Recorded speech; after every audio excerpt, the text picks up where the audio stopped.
వారు మరణించడం నిజంగా అధ్యక్ష మరి అది దేవుడు జననం మరణం అనేది మన సర్వసాధారణమైనప్పటికీ పేదలు ప్రేమించేటువంటి ప్రజలు ప్రేమించేటువంటి ఒక గొప్ప నాయకుడిని కోల్పోవడం అనేది చాలా బాధాకరమైనటువంటి అంశం అధ్యక్ష. బట్ మన నిండు శాసనసభలోనే 2014 నుంచి కంటిన్యూగా అధ్యక్ష అంటే ఒక వ్యక్తి 3 సార్లు గెలవాలంటే చిన్న విషయం కాదు అధ్యక్ష. ఇప్పుడు కరెంట్ రాజకీయాలు అన్ని టెంపరరీ రాజకీయాలు అయిపోయినాయి. బట్ రియాలిటీ అనేది వేరే ఉంటుంది అధ్యక్ష. బట్ అట్లా హైదరాబాద్ జంట నగరాల్లో కంటిన్యూగా గెలవడము మామూలు విషయం కాదు అధ్యక్ష. బట్ ఆ నియోజకవర్గ ప్రజలకు ఒక గోపెన్నగా నిరంతరం పెద్దలు శ్రీధర్ బాబు గారు ఇంతకుముందే చెప్పారు, వాళ్ళ తమ్ముడు చనిపోయినప్పుడు కూడా ఆ ఫ్యామిలీ రాజ్ కుమార్ చనిపోయినప్పుడు ఆ ఫ్యామిలీ అంతా బాగా డిస్టర్బ్ అయింది అధ్యక్ష.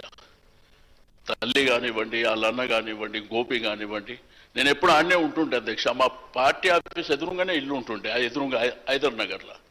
గోపి నేను ఎక్కడ ఉన్నా కానీ కలిసి ఉంటుంటే.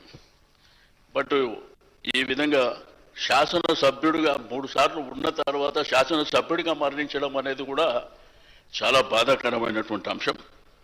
తప్పకుండా మరి ముఖ్యమంత్రి గారు సంతాప తీర్మానాన్ని ప్రవేశపెట్టిన దాన్ని బలపరుస్తూ ఆ కుటుంబానికి ఆ భగవంతుడు ధైర్యాన్ని ఇవ్వాలి. తప్పకుండా ఇప్పుడే కేటీఆర్ గారు, హరీష్ రావు గారు వారు హాస్పిటల్ ఉన్నప్పుడే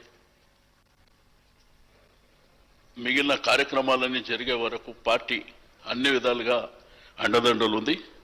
తప్పకుండా ఆ జూబ్లీహిల్స్ నియోజకవర్గ ప్రజలకు మీ గోపన్నని ఎట్లయితే మీ గోపన్న మా గోపన్న మనందరి గోపన్నని కోల్పోయినామో వారు చిరస్థాయిగా ఆ జూబ్లీహిల్స్ నియోజకవర్గ ప్రజలకు గుండెల్లో ఉండే విధంగా మేము కార్యక్రమాలను కూడా తీసుకుంటామని చెప్పి నేను ఈ సందర్భంగా తెలియజేస్తూ నాకు ఇచ్చిన అవకాశం ధన్యవాదాలు అధ్యక్ష.